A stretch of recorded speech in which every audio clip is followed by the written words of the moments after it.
یاد رکھیے گا جو ڈسیبلٹی ہوتی ہے وہ دو چیزوں سے ہوتی ہے. ایک آپ کسی کی موبلٹی لے لیں اور اسے کمیونیکیشن لے لیں, وہ ڈسیبل ہو جائے گا. کوئی بھی شخص جیسے آپ موبلٹی اور کمیونیکیشن لے لیں وہ ڈسیبل ہو جائے گا. اگر آپ کسی بھی شخص کی موبلٹی اور کمیونیکیشن یہ دو چیزیں انشور کر دیں تو اس کی ڈسیبلٹی ختم ہو جائے گی.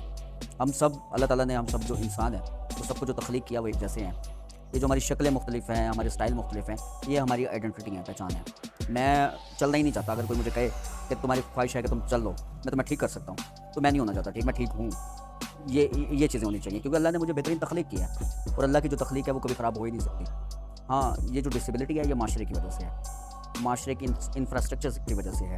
اگر ہم ایک شخص کو سیڑھیوں کی ضرورت ہے, آپ لوگوں کو سیڑھیوں کی ضرورت ہے تو آپ نے سیڑھیاں بنا دی, تو آپ کی وجہ سے میری نیڈ ڈفرینٹ ہے. میرے پہیوں کے لیے مجھے ریمپ کی ضرورت ہے, تو جہاں ریمپ نہیں بنی وہاں میں ڈسیبل ہو گیا. جہاں ریمپ بھی ہے, اسٹیئرس بھی ہیں, وہاں آپ بھی ڈسیبل نہیں ہیں, میں بھی نہیں ہیں. یاد رکھیے گا منزل پہ جو پہنچنا ہے نا وہ ضروری ہوتا ہے. کون کس طرح سے پہنچتا ہے یہ میٹر نہیں کرتا.